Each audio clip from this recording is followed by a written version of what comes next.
temps à l'information, mesdames et messieurs, bonsoir et bienvenue à cette nouvelle édition bilingue des Codes d'Afrique sur GBS Télévision. Je suis en compagnie de Ashley Johnson. Good evening, Ashley Johnson. Bonsoir, Parfait Mbouli. Glad to have you, ladies and gentlemen, for what's making news in Africa, the last edition for the week. We begin in Madagascar, where for a third week, violent clashes have shaken the country's capital, Antananarivo. Around 1,000 mostly masked protesters organized under the Gen Z Madagascar banner faced off against police who used tear gas and sun grenades to break up the crowds. The demonstrations began over severe water and electricity shortages, but have expanded into a wider protest against corruption and nepotism in the government. The UN says 22 people have been killed since the unrest began. President Andry Rajoelina dismissed this entire cabinet in an attempt to calm the situation, but protesters have rejected the move and are now demanding his resignation. They also refused to attend talks with the president this week. The movement takes inspiration from youth uprisings in Nepal and Sri Lanka and has gained strong support online. With 80% of the population living in poverty, the protests highlight deep frustration in a country long marked by political instability. For the 13th straight day, thousands march in Morocco's capital and other major cities demanding better jobs, housing, healthcare, and education. The Gen Z-led movement, which began in late September, has grown quickly across the country. What started with violent clashes that left 3 dead and hundreds injured has turned into peaceful and organized demonstrations. Protesters are calling for justice, dignity, and action against corruption, accusing the government of focusing on global events like the World Cup instead of improving public services. Authorities have acknowledged the demands and pledged to consider reforms. Protest organizers have paused rallies ahead of King Mohammed V's upcoming speech, seen as a key moment for a generation seeking real change and renewed hope. Le Togo entame une nouvelle étape politique avec la formation du premier gouvernement de la 5e République. 5 mois après l'instauration du régime parlementaire, le président du Conseil a dévoilé une équipe de 27 membres chargés de relancer l'action publique et de poursuivre les réformes institutionnelles engagées depuis mai 2025. Ce gouvernement symbolise le passage du pays vers un modèle de gouvernance plus parlementaire, où l'exécutif cherche à renforcer la coordination et l'efficacité de l'administration. Les portefeuilles de sécurité, de l'administration territoriale et des finances ont été confiés à des responsables reconnus pour leur expérience dans la gestion publique. Certains secteurs sensibles comme la défense et les transports restent directement sous la supervision de la présidence du Conseil, témoignant une forte centralisation du pouvoir. Présentée comme un pas vers la modernisation et la stabilité, cette réorganisation suscite toutefois des réserves. Une partie de la classe politique y voit une stratégie visant à consolider l'influence du président du Conseil, malgré la fin théorique de ses mandats précédents. Le pays ancre ainsi dans une phase d'ajustement où le nouveau régime parlementaire devra encore faire ses preuves. Le Conseil des ministres du Burkina Faso s'est réuni autour de plusieurs décisions clés. Un décret renforce le fonctionnement de l'Agence de l'énergie atomique et révise les statuts de l'Institut supérieur de protection civile. Sur le plan économique, le taux d'exécution du plan de stabilisation atteint près de 47%, en hausse par rapport à l'an dernier. Le gouvernement adopte aussi une loi obligeant les grandes entreprises à installer leur siège au Burkina Faso et fixe des droits d'accès payants au salon officiel des aéroports. Sur le plan social, 164 enfants et soldats tombés au combat deviennent pupilles de la nation. Le Conseil approuve la nomination des nouveaux ambassadeurs, l'ouverture d'un consulat en Tanzanie et le retrait des titres miniers à certaines sociétés fautives. Enfin, plusieurs ministres ont présenté les résultats des missions diplomatiques menées en Chine, au Mali et au Niger pour renforcer la coopération régionale. At At an international forum in Brussels, the Democratic Republic of Congo's President Felix Tshisekedi made a direct appeal to Rwandan President Paul Kagame to stop backing the M23 rebel group and help end the violence in eastern Congo. Speaking at the European Union's Global Gateway Forum, Tshisekedi turned to Kagame in the audience and called for peace, saying the conflict had already killed enough people. He urged Rwanda to withdraw support for the rebels and join efforts for stability and development instead of war. The public appeal made before the world leaders and shared widely online highlighted growing international pressure over the crisis, which has displaced millions. The exchange took place during a forum focused on investment and cooperation, underscoring the sharp contrast between calls for peace and ongoing regional tensions.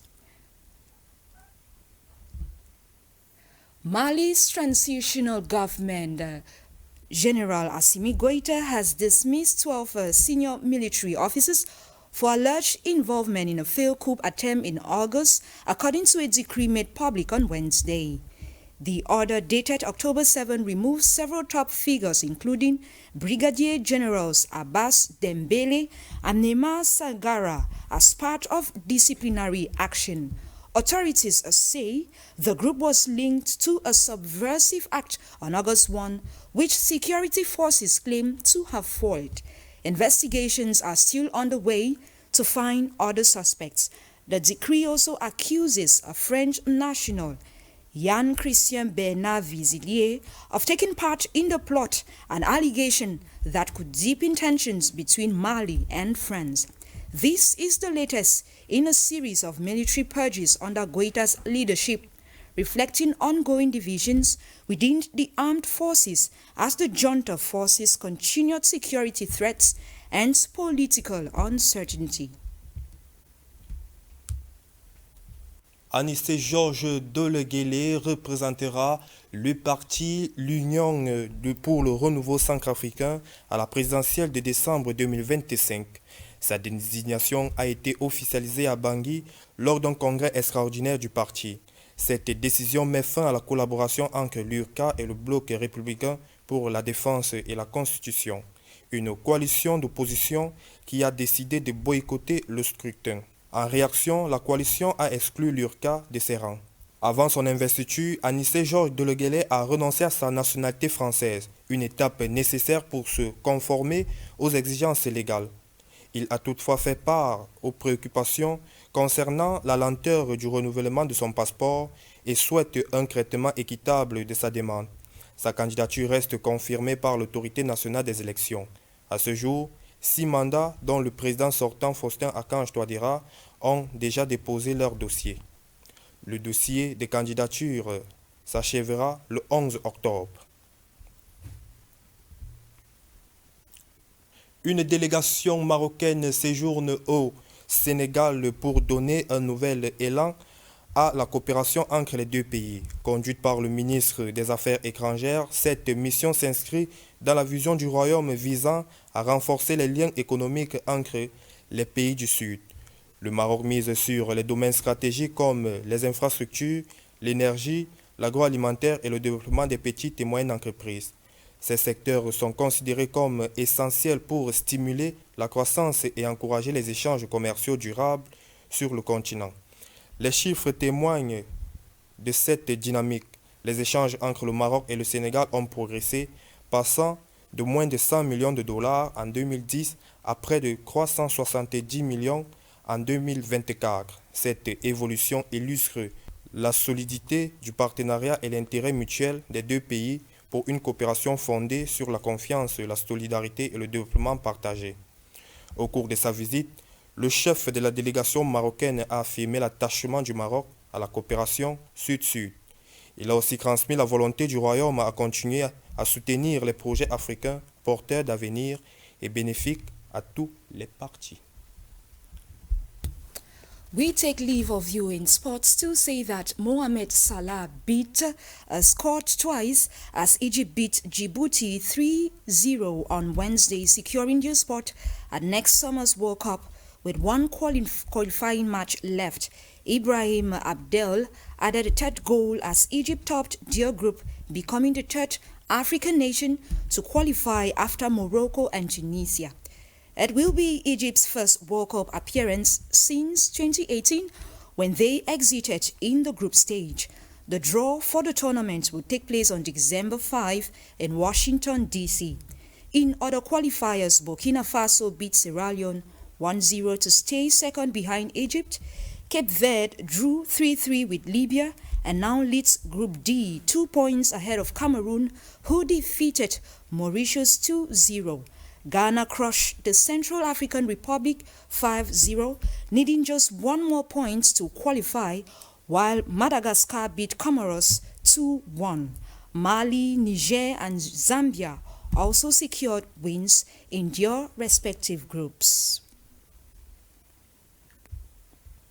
La Côte d'Ivoire avance dans le suivi de la provenance de son cacao.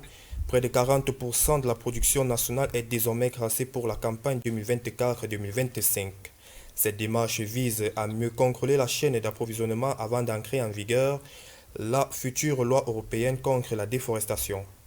Premier producteur mondial, le pays veut garantir que ses fèves proviennent des zones cultivées sans atteinte aux forêts. Pour cela, il a mis en place un système numérique qui enregistre les transactions de vente et achat. Près de 900 000 producteurs disposent déjà d'une carte d'identité numérique, ce qui facilite le suivi des cultures. Cette politique de traçabilité intervient dans un contexte d'incertitude. L'Union européenne a repoussé l'application de cette loi face aux réticences de plusieurs partenaires commerciaux qui jugent ces règles trop coûteuses à mettre en œuvre. En attendant, la Côte d'Ivoire poursuit ses efforts pour rendre son cacao plus durable et conforme aux nouvelles exigences du marché international. Mesdames et messieurs, c'est avec cette actualité que nous bouclons cette édition de l'information. Rendez-vous la semaine prochaine. Ashley Johnson. Next week, Parfait Mbuli, and that's the way it was. Ladies and gentlemen, thank you for always being there.